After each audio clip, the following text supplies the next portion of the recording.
Before we get started, can I ask everybody to please silence your cell phones now? Thank you. And no playing Angry Bird. Have to do the Buffy panel.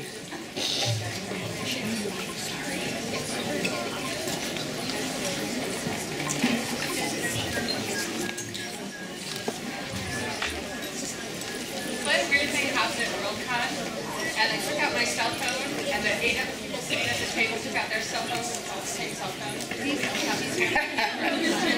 Wait, what? Oh, no. Everybody's on the same cell phone. Yeah, they must be a West Coast thing. We don't trust it. They're right behind you. It's fine. Anybody need photos? That's what I said. You can sit down.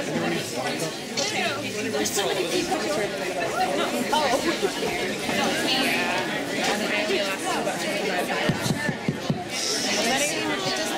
Oh, that's... Have it about 1 million times over already.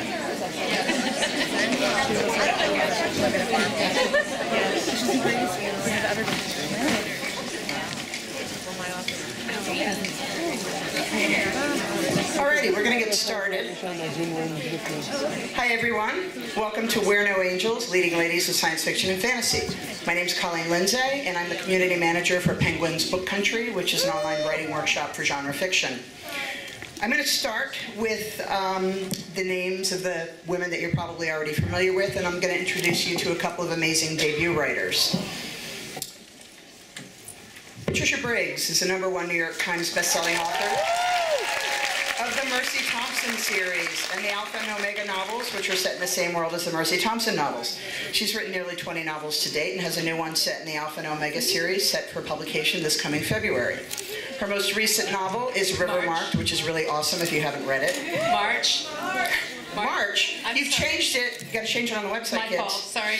She lives in Washington State with her husband, children, and a small herd of horses. I suspect that she also tinkers with cars, but she just won't tell us. Jeaniene Frost is the New York Times, USA Today, and international bestselling author of the Night Huntress series and the Night Huntress World novels. Her most recent entry into Night Huntress series is Halfway to the Grave. Jeaniene lives in North Carolina with her husband, Matthew, who long ago accepted that she swears like a sailor, rarely cooks, and always sleeps in on the weekend. My kind of girl. Alison Goodman hails from Melbourne, Australia, where she lives with her husband and their Machiavellian Jack Russell Terrier. She's the author of the New York Times bestselling YA fantasy duology Eon and Iona.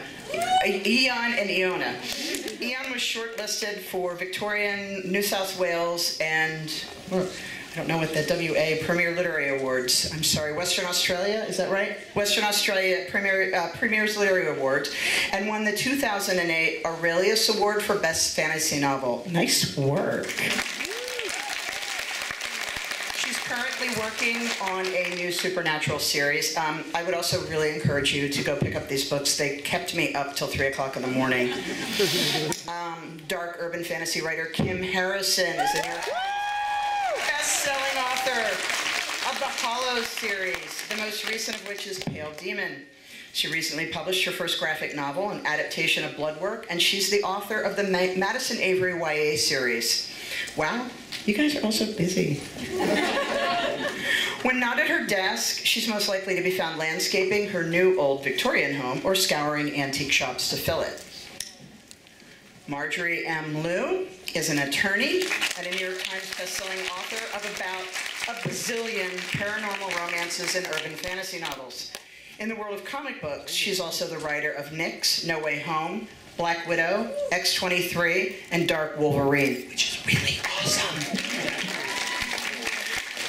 She lives in the American Midwest and sometimes Beijing, China, where it is clear that she apparently never sleeps. And we also have 2 amazing debut writers joining us today, and I'm thrilled by this. I've read both these books. I think it's wonderful to have, the fresh blood with the old masters, and this is just such a great panel. I've been excited about this for 2 months. When the characters in Kristen Painter's head started to take over, she decided to exercise them onto paper and share them with the world. Blood Rights, the first book in her gothic fantasy vampire series, House of Comare, launched this past October from Orbit Books. The former college English teacher can often be found on Twitter talking about her feline assistants, the last pair of shoes she bought, or bemoaning the lack of chocolate delivery in her neighborhood. I know, right? And last, but certainly not least, Sabrina Benulis is a former bookseller, which makes me love her, former bookseller, who lives in the Pocono Mountains of Pennsylvania with her husband and a spoiled cockatiel named Caesar. In 2007, she graduated with a master's in writing popular fiction from Seton Hill University, where her thesis became the basis for Archon, the first novel in the Books of Raziel trilogy. Archon will be published by Harper Voyager in January 2012, and she's currently hard at work on number 2. And I'm gonna, everybody? So thanks everybody for coming. The way we're gonna do this is because we have so many people on the panel, I'm gonna ask questions and let them talk for about 30 minutes, and we'll open it up to you guys because there's so many of you. Marjorie needs to leave a little bit early, so my first question is, because there is a range of experience here, from brand new writers to people who've been like hard at work for many, many years. What's the one publishing myth that you would like to dispel for writers who are still trying to get published? That you get it right the first time. Good one. I don't think there's anybody up here who has ever written anything. Well, I'm sure we've all written stuff and said, wow, that is gorgeous, that is beautiful. But we always rewrite and we rewrite and we rewrite, and most of, at least what I put on paper the first time, is total crap. So don't think it comes out looking beautiful and what you get on the paper. It takes a long time and it takes a lot of revisions. At least it does for me. I'll add that a myth that most annoys me is hearing that you need an in to break into publishing. Most of the authors I met cold queried and found their agents or editors that way. You don't need to be best friends with an editor. You don't need to, be, if you are, good for you, but it's not necessary. Querying works, going through the regular process works, and if you don't know anyone in publishing, don't worry, you can still make it. I think the one that annoys me most and is extremely untrue is when I'm at parties or anything, they say, oh, I'm a fantasy writer. Oh, so you're as rich as J.K. Rowling then? No. Anybody else? I think also there's a myth that goes around, I think perpetuated by the TV industry, that writers and editors are on opposite sides of the fence, and we're not. We all love books, and editors are as excited. You know, I talked to my editor, and there's a new book out that she really likes. She just kind of vibrates. She's so excited about it. So if you write good books, the editors will help you out. There is no conspiracy to keep authors from publishing books. Really, there's not. That's a great piece of advice. I would just like to say, too, that I think one of the myths that I suffered under a little, maybe initially, when I first began to write, was that writing to market was what was going to get me sold. And the truth is, I think what's going to sell you is writing a book that really entertains you. You know, if what you're writing feels like work, well, okay, sometimes it feels like work. A lot, not really. My editor's here. Write what entertains you, and it will entertain someone else too. Sabrina? I think for a lot of people, maybe the biggest thing too is that being an author sometimes seems like it's a pipe dream, like it's something that just happens to a couple people out there, and that your odds aren't very good. But the fact of the matter is, everybody gets rejected, at some point. But it comes down to how much you want it, how much you love it. And if you keep persevering, you're going to have people that find it just as compelling and believable as you do. And that's how you eventually get to where you are. You just keep going, you just keep persevering. Also, one thing is that before I sold my first book, there was a small part of me that thought, oh, I'll sell my book and my life will change forever. And I sold my first book, and the next day I still had to clean a kitty litter, and I still had to do laundry, and I still had to, cook and clean and feed myself. And it's just, life goes on. You have this new wonderful thing that's in your life, but parts of your life will not change. And don't forget those parts. Don't neglect them. Well, that actually brings up another question then. What parts of your life really did change? And, you know, what changed for the good, what changed for the bad? For me, I stopped, I decided not to be a lawyer anymore. And I moved down to a small farm to save money so I could write full time. And, you know, and that was a big change. But it was worth it because this was what I loved.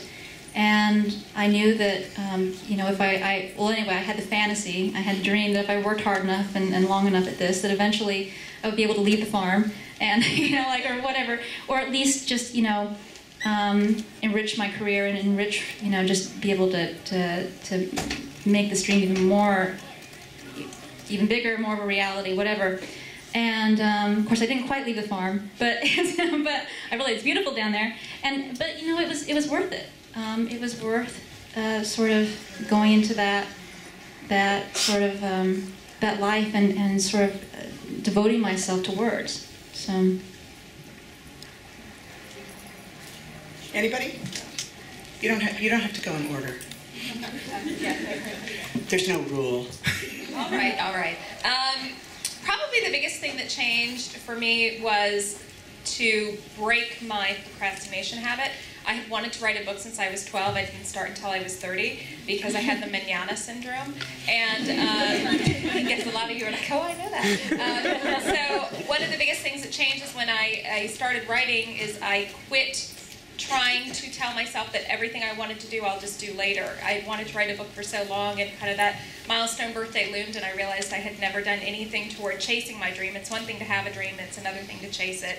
And while I am still lazy and still procrastinate about a lot of issues, I've also gotten a bit better with it. And if I want something, I try and make steps toward getting it. I might never get it, but at least I know I'm trying, and that's a huge difference. Okay. Sure. Okay, good thing. I don't cook anymore. Bad thing. I work twice as hard now as I did before I wrote. Interesting. Well, since my book doesn't technically come out till January, so I'm kind of on the cusp of all this still. But I think the big thing that's really changed for me is just the idea that people are going to read the book. Like, it's not just me doing this just for myself anymore. But it's an amazing feeling, and it's something that once you realize that's what's going to happen, you wouldn't trade it for anything in the world. Yeah, I have to add to that it's like, you know, I'm not alone with my stories anymore. It's really cool to know that people are reading the books, and, you know, they come up and they talk to me about the characters like they know them, which is exactly how I feel about them. So that's pretty awesome. One of the really great things living in Australia is quite far away from everyone, so I get to travel a lot and meet people from all over the world. Eon and Iona are published in 17 countries, so I've done a lot of travelling.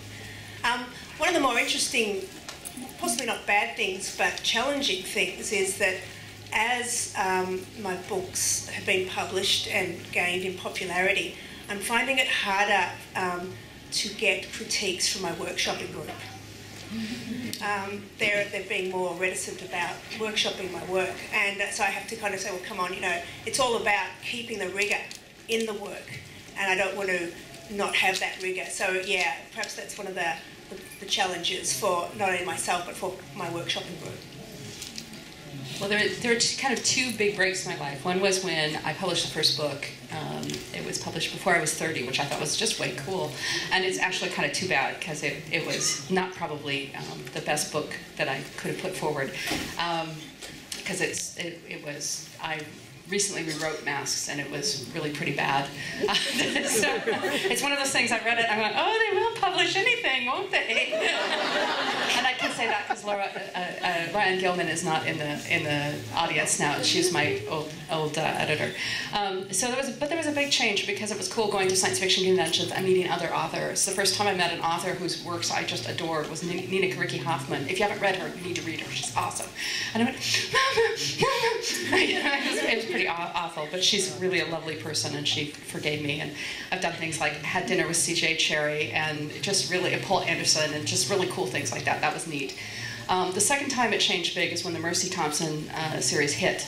I've been a writer for 12, 13 years at that point, and kind of figured it never would hit. It was just a really awesome hobby that let me meet my favorite authors. And that really changed things. My computer geek husband was pretty burned out, and he got to tell his boss he quit. It was awesome. He called me on the phone, and he said, he used to call me at lunch when he was, and he was really depressed about his work, and he said, "Can I quit yet?" And I looked down at the check I had just gotten in the mail, and I said, "Sure." That's awesome. And that was cool. I like that story. So now every morning I get up in the morning, and Mike and I look at each other and go, "Oh, what are we doing today?" That's really neat. So that was cool. I love it. So you guys are all women. And I don't know if you've noticed. No testosterone up here. I'm curious if you think that science fiction and fantasy written by women has its own spoken or unspoken conventions that differs greatly from science fiction and fantasy written by men. Turn off your phone. Who is that? With laser beam eyes, I will kill you dead. Anyway, do you want me to repeat that? Does science fiction and fantasy written by women have its own written, unspoken or unspoken conventions that differs greatly from science fiction and fantasy written by men? If so, why?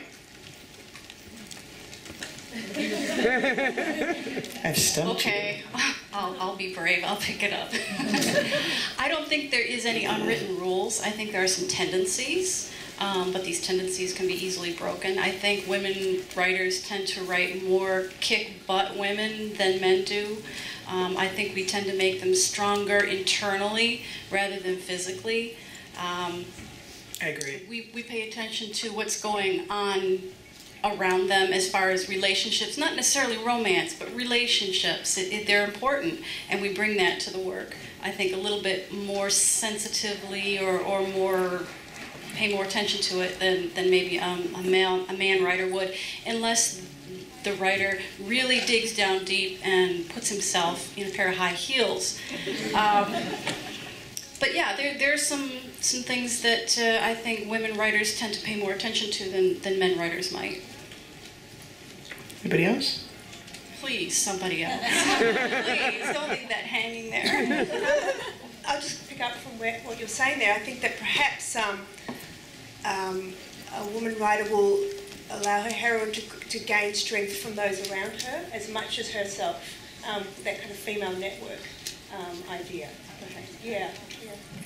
I might also add that I think that female writers sometimes portray relationships more realistically. The good and the bad. Things are not always, very rosy, or they're not. In some of the science fiction and fantasy that I've read by men, it tends to have relationships that are, there's a lot of sex and everybody has these great relationships, or there's a lot of heated fights and nobody ever is just grumpy, or you know what I mean. But I think that the books, especially the ones that I've read by you guys, the relationships that your heroines have with not just their men, but with their friends and with the world around them, seem a little more realistic to me.